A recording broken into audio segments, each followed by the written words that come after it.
అందరికీ నమస్కారం.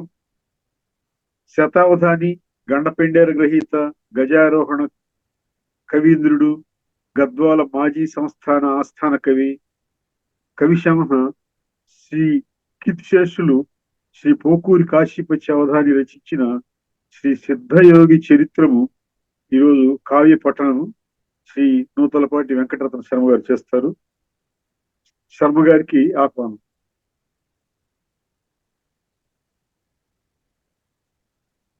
శ్రీరమణీయ గుణాలంకార సువిచార నిర్వికార స్తారాచార మారాకార వీరబ్రహ్మాఖ్య ధీర విపులోదార. శ్రీరమణీయ గుణాలంకార, చక్కని గుణాలు కలిగినటువంటి రమణీయమైన గుణాలు, దాంతో అలంకరింపబడిన వాడ. సువిచార, చక్కని విచారం, ఆలోచన కలిగినటువంటి వాడు. నిర్వికార, వికారములు లేనివాడు. సారాచార, చక్కని ఆచారం, సారభూతమైన ఆచారములు కలిగినటువంటి వాడు. మారాకార, మన్మథ తుల్యమైన ఆకారం కలిగిన వాడు. వీరబ్రహ్మాఖ్యధీర విపులోదార, ఇలా వీరబ్రహ్మ పేరు కలిగినటువంటి వాడు. ఆయన్ని ప్రార్థిస్తూ చెప్పినటువంటి పద్యం అది.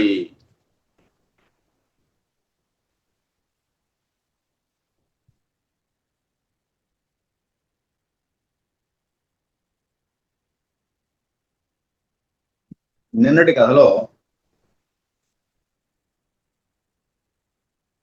సిద్ధయ్యని ఇంటికి తీసుకెళ్ళడానికి చాలా ప్రయత్నం చేశారు తల్లిదండ్రులు. అయితే అప్పటికి కూడా ఏమాత్రం సిద్ధయ్య అంగీకరించలేదు. ఇక దాంతో కోపగించుకున్నటువంటి తండ్రి బెత్తంతో కొట్టాడు. పట్టుకుని అక్కడ కట్టేసి తీసుకెళ్ళడానికి ప్రయత్నం చేశాడు. ఈ సందర్భంలో అక్కడ చుట్టూ మూగినటువంటి కొంతమంది జనం ఈ వేడుకను చూడటానికి నిలబడితే వాళ్ళందరినీ కూడా ఒక ప్రాధేయపడ్డాడు. అయ్యా, నేను పెద్దవాడిని అయిపోయాను, ముసలివాడిని, వీడు ఇక్కడ ఇలా ఉన్నాడు, వీడిని ఇంటికి తీసుకెళ్ళడానికి నాకు సహాయం చేయండి, మీరు అడిగింది కొంత ధనం ఇస్తాను అని చెప్పి వాళ్ళకి డబ్బులు ఇచ్చి మరి ఆయన ఇంటికి తీసుకెళ్దామని ప్రయత్నం చేశాడు. వాళ్ళు కూడా ఏమన్నారంటే, మేము అడిగినంత ఇచ్చేటట్టయితే మేము కూడా ఇతన్ని పట్టుకోవడానికి ప్రయత్నం చేసి మీరు తీసుకొచ్చి ఇంటి దగ్గర అప్పచెబుతాం అన్నారు వాళ్ళు. దానికోసం ఆయన ధనాన్ని ఇచ్చి అయినా సరే వాడిని ఇంటికి తీసుకెళ్లాలని ప్రయత్నం చేశాడు. అప్పుడు వాళ్ళు ఒక మంచాన్ని, 4 తాళ్ళని ఏవో తెచ్చుకోవడానికి వాళ్ళు వెళ్ళారు. ఈ లోపల వాళ్ళు రావడం, వెళ్ళి ఆ మంచం తాళ్ళు తీసుకుని రావడం చూసినటువంటి సిద్ధయ్య, ఇది వీళ్ళు ఎట్టి పరిస్థితుల్లో యమగొడ్డుల్లాగా ఉన్నారు, వీళ్ళు నన్ను తీసుకుపోతారు అనేటువంటి భయం కలిగి అక్కడి నుంచి ఒక గెంతు గెంతి తిన్నగా వీరబ్రహ్మేంద్ర స్వామి వెనకాల వెళ్ళి దాక్కున్నారు.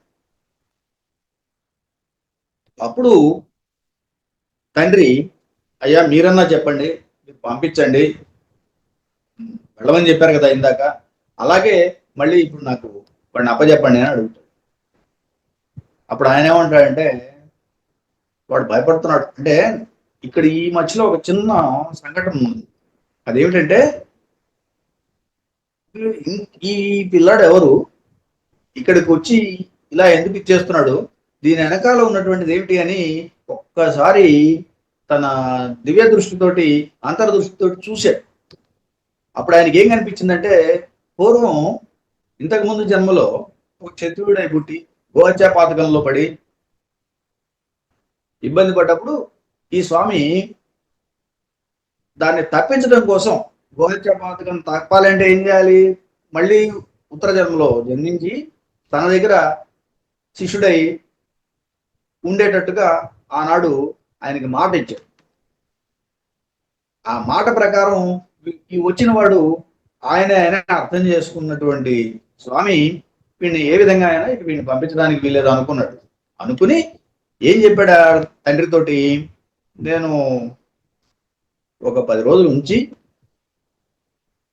వాడు స్వస్థత పడిన తర్వాత అప్పుడు చెప్పి పంపిస్తాను, ఇప్పుడు తొందరపడి ఆవేశపడి లాభం లేదు అని చెప్పి ఆ తండ్రికి నచ్చ చెప్పడానికి ప్రయత్నం చేశాడు.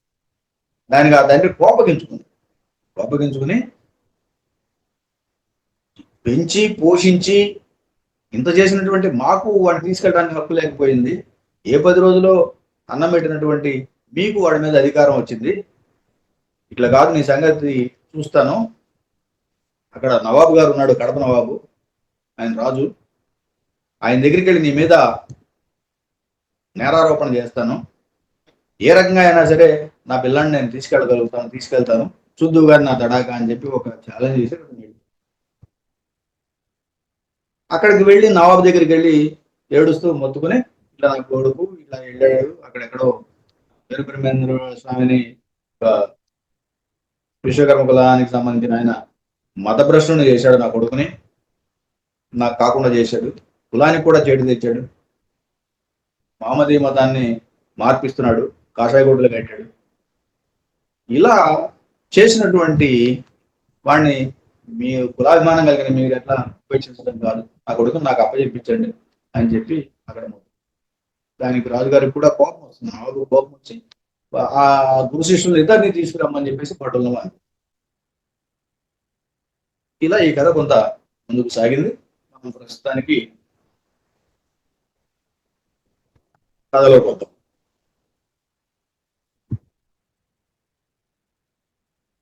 అట్టి ఎడ పీరు సాహెబు పట్టిన్ రావాయటంచు బహుకోపమునం తిట్టుచు బెత్తముతోడన్ కొట్టుచు వెలుపలికి నెట్టుకొని వచ్చినడం.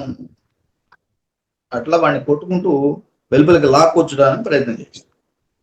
సరే, అయినా కూడా తండ్రి వృద్ధుడు కావడం వల్ల నిజంగా ఎదిరించాలనుకుంటే ఎదిరించగలడు, కానీ గురువు ఎదుట ఎదిరించడం చూస్తూ ఉన్నాడు కాబట్టి గురువు గారు ఆ దానికోసం తండ్రికి లోకి ముందుకు వచ్చాడు. ఎక్కడ దాకా వచ్చాడు? వాకిలి దాకా వచ్చాడు. వచ్చి ధ్వజము కూడా నిలిచిన ఆ ముందు వాకిలి ముందు నిలబడి, అప్పుడు సిద్ధని మరణాన్ని హెచ్చుగా నెట్టిన కథలమి అచ్చుగా నందనన్న గిట్టులనే కోపం నన్ను వాడు కదలకపోయేసరికి వాణ్ణి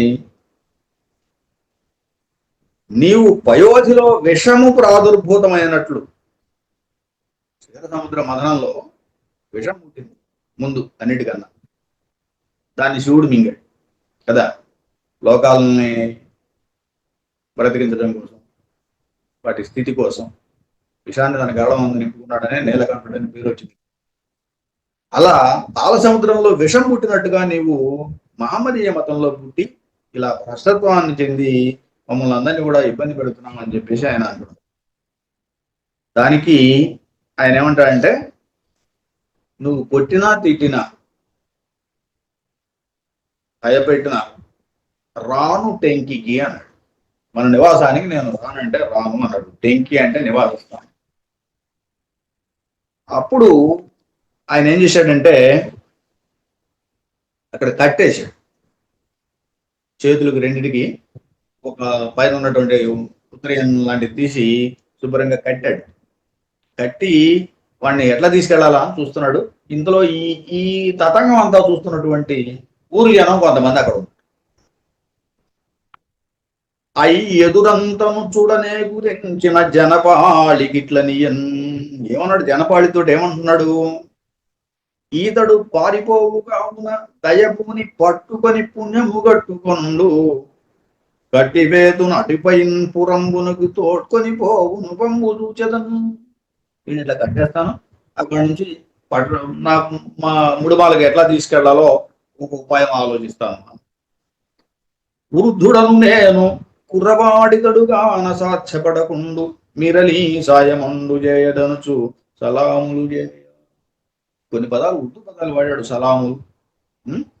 ఇలా మనకు అక్కడక్కడ ఉర్దూ పదాలు కూడా భాషకు అనుగుణమైనటువంటి ఈ సందర్భానికి అనుగుణమైనటువంటి భాషని ఆయన వాడాడు. దీంట్లో సలాములు చేయ అందు కొందరికి జాలి అయి పట్టుకొని రివాని,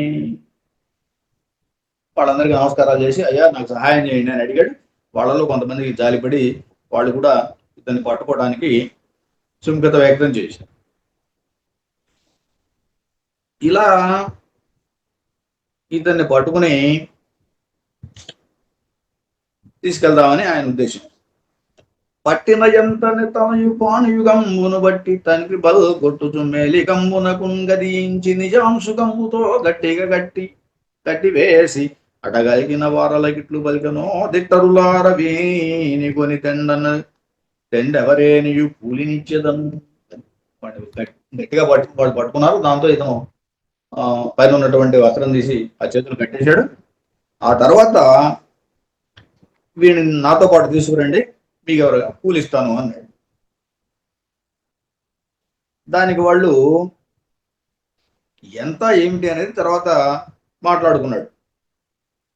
ఒక్క కొడుకు ఈతని వాసి ఉండలేము కాన ఖట్వికపై వీని గట్టుకొని మోసుకొని వచ్చి మా ఇంటి ముందు దింతురేని కోరిన కూలి మీకు ఇచ్చువాడు అన్నాడు. ఖట్విక అంటే మంచం మీద పడుకోబెట్టి శుభ్రంగా కట్టేసి అలా తీసుకెళ్ళడానికి. మీరు కోరినంత కూలిస్తా అన్నాడు. సరే, ఇట్లా మాట్లాడుకున్నారు. వాళ్ళు అక్కడి నుంచి తగిన సాధనాలని తీసుకురావడానికి, మంచాన్ని తాళ్ళని ఇట్లా తెచ్చుకోవడానికి వాళ్ళు వెళ్ళారు. ఈ లోపల ఈయన చేతులు కట్టేశాడు కదా, వాడు దొరికాడనే ఉద్దేశంతో ఏం చేస్తున్నాడంటే, బొట్టును తుడవగబోవును పెట్టుగా రుడురా గజరుల బెరుగబోవును, ఆ ముఖం మీద ఉన్నటువంటి బొట్టు చేయటం, తీసుకున్నటువంటి ఉత్తరాక్షమాలని తీసేయటం, ఇలాంటి పనులు చేయడానికి ఆయన ప్రయత్నం చేస్తుంది. అయితే దీన్ని తల్లి అడ్డుకుంటారు. ఎందుకంటే వాడిని కొడతా అన్నా, వాడిని కట్టేసినా ఆమె ప్రాణం పిల్లపిల్లాడు. ఆమె ఏమంటుంది చూడండి, తనయు నుదురు కందునని బొట్టు జరుపనీయదు, బొట్టు జరిపితే నుదురంతా కందిపోతుంది అని ఆ పని చేయనివ్వటంలేదు. గళంబు బిగుయునని శివాక్షమాల వెరుక నీరు, శివుడి యొక్క అక్షమాల రుద్రాక్ష దాన్ని తీయనివ్వటలేదు. ఎందుకు అంటే గళం కంఠానికి బిగుసుకుంటుందేమో అని. మానహానియటం చోలువ చింపనీరు చెలువ విభుని, ఆ పైన ఉన్నటువంటి కావి వస్త్రాలు చించేస్తే మానహాని అని ఆ పని కూడా చేయనివ్వటం లేదు తల్లి. కన్న కడుపుగాన కనుల ఎదుటను కొడుకునిట్లు నీవు కొట్టబోవ చూడజాలనింక, సుతు చేరి కొట్టిన నేనే ముందు పొలియుదాననాథ. కన్న కొడుకు కన్న కడుపు తీపి, కన్న కొడుకు కన్న కడుపు తీపి. దీనివల్ల ఏమవుతుందంటే, కొడితే నేను బాధపడాల్సి వస్తుంది. నా ఎదుటి వాడిని కొట్టడం చూడటం కన్నా నేనే వాడికన్నా ముందు చనిపోతే సరిపోతుంది. నేనే ముందు పొలియుదాననాథ. ఏను బుజ్జగించి వీని ఆజ్ఞలో నిలుపుదాన, కొట్టవలదటంతో ఆర్తిదోపనాథున ఆదంబి కౌగిట బట్టి కూరుచుండబెట్టినప్పుడు. ఇట్లా వాళ్ళిద్దరు కూడా వాడిని ఎట్లా తీసుకెళ్లాలో అర్థం కావట్లేదు. ఈమెయితే బుజ్జగించి చెప్తాను అని చెప్పి అంటోంది. అయినా వాడు వినడు.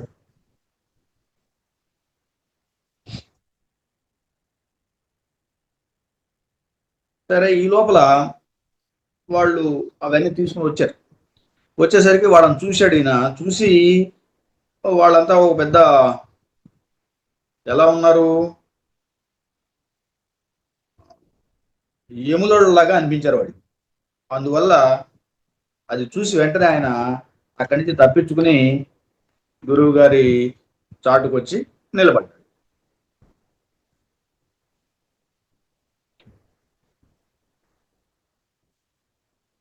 అప్పుడు ఆయన ఏమన్నాడంటే,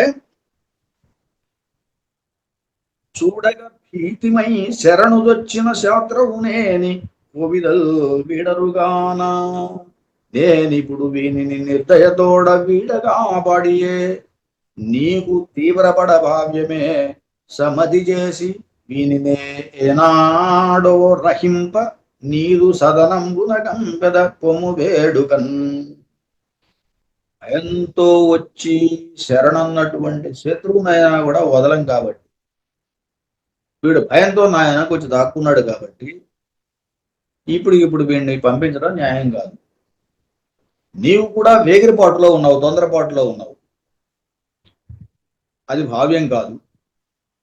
కొన్ని రోజులు ఆగి నేను వాడిని సముదాయించి సర్ది చెప్పి పంపిస్తాను అన్నాడు. పంపించనని అనలేదు, అప్పటికి పంపిస్తాననే అన్నాడు. దానికి ఆయన ఇందాక మనం అనుకున్నట్టు తనయున్ పెంచి పెద్ద చేసి తగ విద్యా బుద్ధులను నేర్పి పావనుగా వించిన నేనే తోడుకొని పోవంగానర్హుండనే. కానీ పెంచి పెద్ద చేసి ఇంత చేసిన నేనే నా కొడుకుని తీసుకెళ్ళడానికి నేను అనర్హున్నా? ఏ పది పూటలో ఇతనికి తిండిని ప్రసాదించినంతనే స్వాతంత్ర్యంబు నీకు వీనిపై దార్ఢ్యంబుగా కలిగగా. ఏ 10 పూటలో వీడికి భోజనం పెట్టినంత మాత్రం వీడి మీద స్వాతంత్ర్యం నీకు వచ్చింది కదా. ఇట్లా ఆయన వీరేశ్వరుని కూడా, వీరబ్రహ్మేంద్ర స్వామిని కూడా నిందించాడు. పెద్దలకు ఎన్నడు అబద్ధము నిద్దముగా రాదటంతునే నమ్మితి, మా సిద్ధని మును పొమ్మని ఇప్పుడు అద్దిర పంపనని అనుట న్యాయమని. ముందేమో పంపుతా అన్నావు, ఇప్పుడు ఏం పంపనన్నావు? ఇట్లా పెద్దలు ఇట్లా అబద్ధం ఆడటం కరెక్టేనా అని అంటున్నాడు. మదిని ఒకటి పెట్టుకుని విదితంపుగా నోటి నుండి వేరొక్కట బల్కద వరయ మోసగాడవు కదా, నిన్నెటువలెన్ నమ్మగా వలె చెప్పుమా. లోపల ఒకటి బయట ఒకటి ఉన్నదయ్యా, నువ్వు గోముఖ వ్యాఘ్రానం అని కూడా అన్నాడు. తల్లిదండ్రుల మాకు తనయుడైన సిద్ధనికి నడబాప నెంచితి, కపట తాపసుడవైన నీ ప్రవర్తనము చూడ గోముఖ వ్యాఘ్రం అని పేర్కొనవలెను. కాబట్టి గోముఖ వ్యాఘ్రం లాగా ఉంది, పైన ఒక మాట లోపల. సరే, ఇద్దరితో నిన్ను పోనివను, మరి చాలా మోసం చేసావు, వేషం మార్చావు, మతభ్రష్టుని చేసావు, ఇలాంటివన్నీ కూడా నేను కడప నవాబుకు చెప్తాను, ఆయనతో నీకు శిక్ష పడేట్టు చూస్తాను అని చెప్పేసి ఆయన వెళ్ళాడు. నా తడాగా చూద్దు అని చెప్పేసి వెళ్ళి కడప నవాబు దగ్గరికి వెళ్ళాడు. కడప నవాబుతో ఏం చెప్పాడంటే, కందిమల్లయపురి విశ్వకర్మ కులజుడైన వీరేశ్వరును నా సూను దరికి తీసి దుర్బోధలెనియో చేసి వేష భాషలను మార్చి సుతుని మతభ్రష్టు చేసే. వేషం మార్చాడు, భాష మార్చాడు, మతభ్రష్టుని చేశాడు విశ్వకర్మ కులుడైన వీరేశ్వరుడు అని చెప్పాడు కడప నవాబుతో. అప్పుడు ఆయన కోపం కలిగింది. దాంతో ఔరా ఎంతటి మాట వింటి, ఎలాంటి మాట విన్నాను, భవదీయ ఆత్మోద్భవం హైందవాచారం చేసినే విశ్వకర్మకుల సంజాతుడైనటువంటి వీరబ్రహ్మేంద్రుడు వీరేశ్వరుడు నీ కుమారుని హైందవాచార్యుని చేశాడా, హైందవ సంప్రదాయంలోకి తీసుకెళ్ళాడా, మతభ్రష్టుని చేశాడా? మదీయ గురు ప్రజ్ఞను చూపి తద్గురుని శిష్యుని బట్టి తెప్పించి, ఆ భటులతోటి ఆ గురు శిష్యుల్ని ఇద్దరిని కూడా తెప్పిస్తాను. ఆ వీరేశుని తగునట్లు చేసి చిరుతన్ వేవేగనీకం బెదన్, ఆయనకి తగిన వేసి తగినట్లు చేసి నీ కుమారుని నీతో పాటు పంపిస్తాను అని చెప్పి ఆయన ఒక హామీ ఇచ్చాడు. ఆ తర్వాత భటుల్ని పిలిచారు, భటుల్ని పిలిచి పంపించాడు అక్కడికి. పోయి వాళ్ళిద్దరిని పట్టుకురండి. ఆ పోయిన వాళ్ళు ఏం చేశారు, పోయిన వాళ్ళు తిన్నగా తీసుకురాలేరు కదా, గురువు గారి దగ్గరికి వెళ్ళాలి. అంతకుముందు ఆ ఊర్లోకి వెళ్ళిన తర్వాత ఊరు పెద్ద దగ్గరికి వెళ్ళారు, ఊరు పెద్దని కలిశారు, ఆయనకు నమస్కారం చేశారు. అయ్యా ఈ పని మీద వచ్చాము, రాజుగారు ఆజ్ఞ ఇది అని. ఆయన ఏమన్నాడంటే, భలేవాళ్ళయ్యా మీరు, ఆయన సంగతి మీకు తెలీదు, ఆయన గొప్ప శక్తులు ఉన్నటువంటి వాడు, ఇది కాదు పద్ధతి, ఇలా అయితే అసలుకి చెడుతుంది అని వాళ్ళు ఆయన గురించి చెప్పారు. ఊరు పెద్ద వీరబ్రహ్మేంద్ర స్వామి యొక్క వివరం చెప్పాడు ఆ వచ్చిన భటులకి. ఇక్కడ ఆయన లీలలు కొన్ని మనకు బయటపడుతుంది, ఆయన చేసినటువంటి మహాత్మ్యాలేవో కొన్ని ఇక్కడ బయటపడుతున్నాయి, చూద్దాం. పాపగ్ని మఠము లోపల దత్తు తల్లికి భాసిల విశ్వరూపమును చూపే,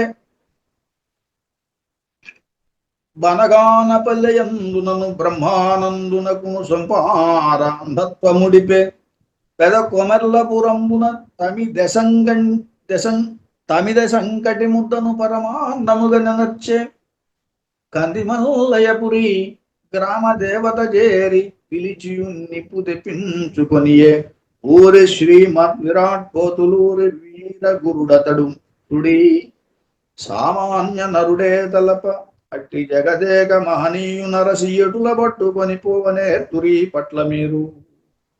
అయ్యా ఆయన సామాన్యుడు కాదు. పాపఘ్ని మఠంలో దత్తు తల్లికి విశ్వరూపాన్ని చూపించాడు. అంటే 12 సంవత్సరాల ప్రాయంలో తాను మఠాధిపత్యానికన్నా ముందు దేశ సంచారానికి వెళ్తూ ఆ తల్లికి వీరపాపమాంబ వీరపు జయాచార్య పాపఘ్ని మఠాధిపతులు వాడు. ఆ వీరపాపమాంబకు ఈ పిండోత్పత్తి విధానాన్ని చెప్పాడు. ఇది ఎక్కడో మనం భాగవతంలో కపిల మహర్షి దగ్గర ఘట్టంలో ఎక్కడో మనం వింటాం పిండోత్పత్తి క్రమాన్ని. అది వీరబ్రహ్మేంద్ర స్వామి చిన్న వయసులో 12 ఏళ్ల వయసులోనే తల్లికి బోధగావించాడు. బనగానపల్లి అందునను బ్రహ్మానందునకు సంపారాంధత్వముడిపే. బ్రహ్మానందుడు అని ఆయన అచ్చమాంబ కొడుకు.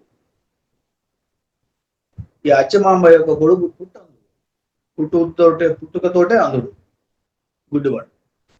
అతనికి కళ్ళు తెప్పించాడు. అంధత్వముడిపెన్ పెదొక మల్లపురంబున తమిద సంకటి ముద్దను పరమాన్నముగను నొచ్చే. ఇక్కడ పెదకొమర్ల అక్కడ ఉన్నటువంటి విశ్వబ్రాహ్మణులే బంగారం పనిచేసేవాళ్ళు. ఆ తమిద సంకటి ఏదైతే ఇచ్చాడో దాన్ని పరమాన్నంలాగా చేశాడు. ఆయన అవమానించబోయారు, దాన్ని ఆయన పరమాన్నంగా చేశాడు. అలాగే కందిమల్లయ్యపురి గ్రామ దేవత చేరి పిలిచి నిప్పు తెప్పించుకునే పోలేరమ్మ చేత, గ్రామదేవత అయినటువంటి పోలేరమ్మ చేత నిప్పును తెప్పించుకున్నాడు. ఆమె నడిచొచ్చి ఆయన చేతికి నిప్పు తీసుకొచ్చి ఇస్తుంది. ఇలాంటి మహిమలు చూపించాడు ఆయన. అటువంటి వాడు సామాన్య నరుడయ్యా. ఈ పట్టునను మీరు అతన్ని తీసుకెళ్ళగలరా ఆయన్ని దాటి? కాబట్టి ఇది చెడు కాలము, ఇలా చేయడానికి కాదు. ఇంకేం చేయాలి మరి? దానికి ఒక సదుపాయాన్ని చెప్పండి. ఏంటంటే ఆయనకు ఒక రాజుగారు సిద్ధని పంపించమన్నారని చెప్పి అడగండి. సిద్ధని పంపిస్తారా, లేకపోతే లేదని రాసిస్తారా? లేడని రాసివ్వండి పోని, లేదు పంపితే పంపండి. ఇలా అడిగితే ఆయన అబద్ధం ఆడాడు కాబట్టి ఏదో ఒకటి చేస్తాడు. పంపనన్నా పంపుతాడు,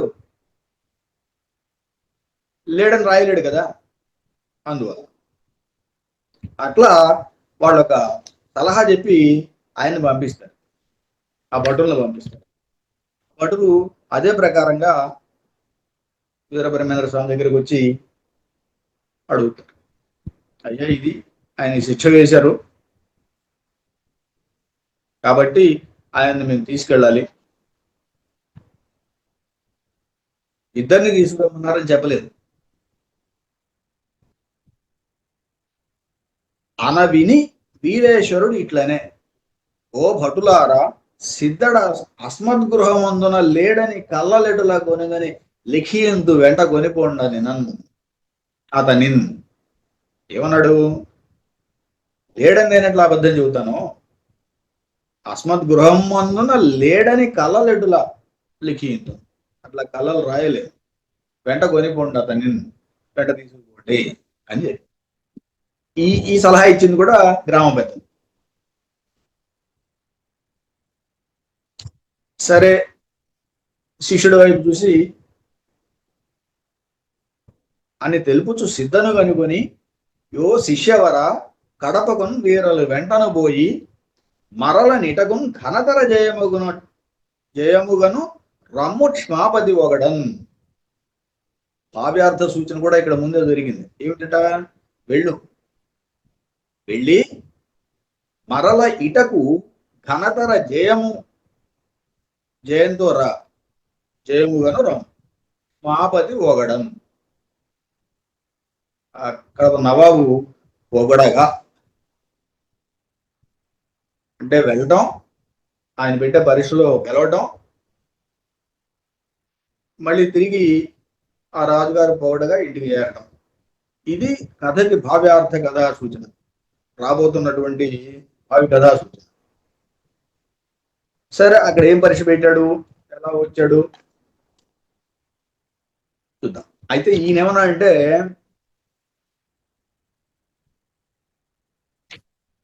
ఈయన మరి గుట్టిగా వెళ్తే ఇదేమవుతుంది కాదు కదా. అక్కడ ఆయన పెట్టే పరీక్ష ఏమిటో, అది గెలవడానికి ఈయన ఏం చేయాలో అదేం చెప్పలేదు కదా. దానికి ఈయన ఏమన్నాడంటే, సిద్ధయ్య ఆనందించాడు. ఎందుకు? మొట్టమొదట ఇప్పటికి కదా శిష్యవరాన్ని నన్ను పిలిచాడు అని, శిష్యవరాయని సంబోధించినందుకు ఆనందపడ్డాడు ముందు.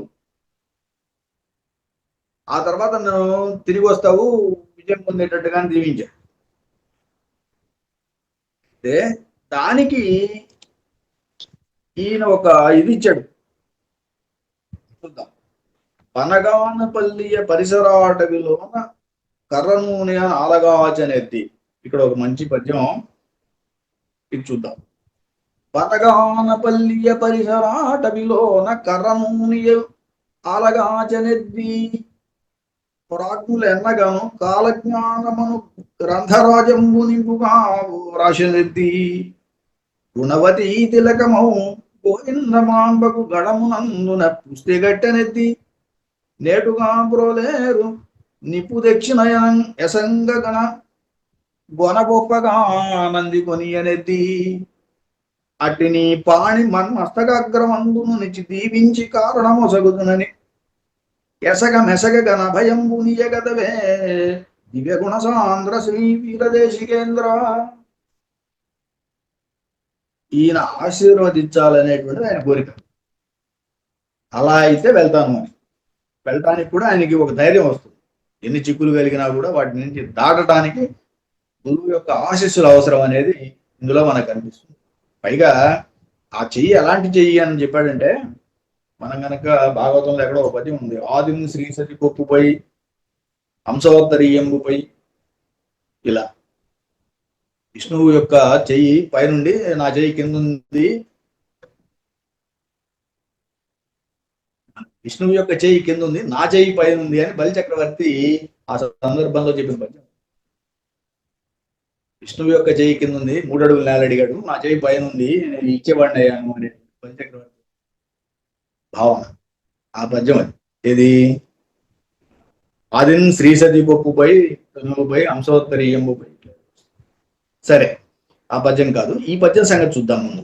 పనగానపల్లియ పరిసరాటవిలోన కర్రనూనియునాలగాచెనెద్ది,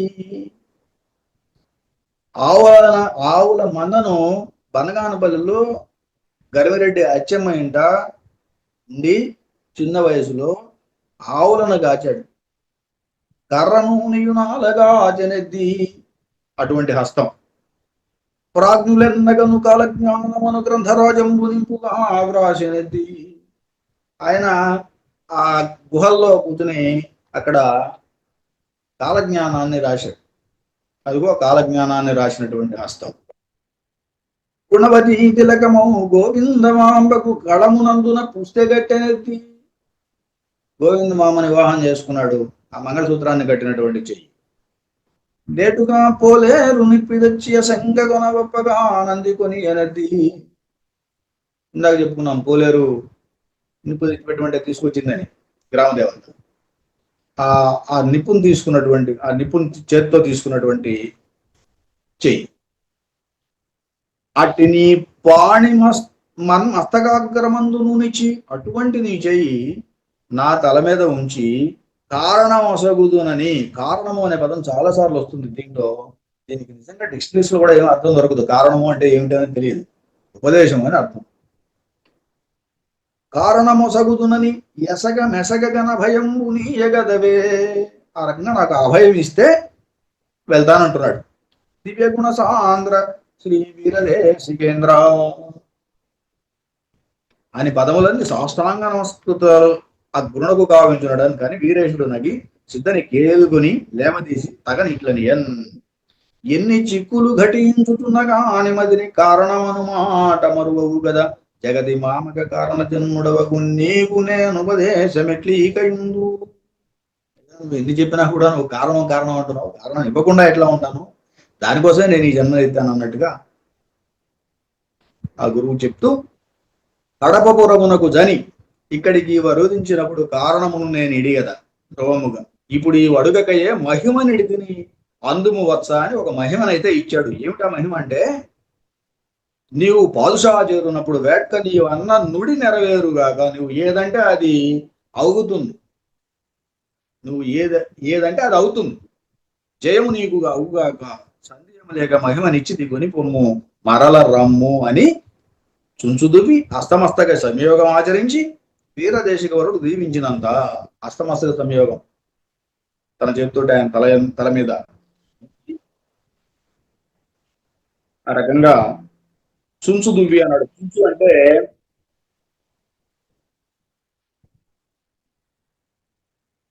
జుట్టు, ప్రేమగా జుట్టుని దువ్వి అస్తమస్తక సంయోగం చేసి ఆయనకి ఆశీర్వదించి పంపించాడు. ఇలా సిద్ధయ్య వటు వెంట కడప నవాబు దగ్గరికి వెళ్ళాడు. ఇవాళ కదా, రేపు కడప నవాబు దగ్గర జరిగిన ఘట్టం, అక్కడ ఉండేటువంటి మహిమ, అది రేపు చూద్దాం. స్వస్తి.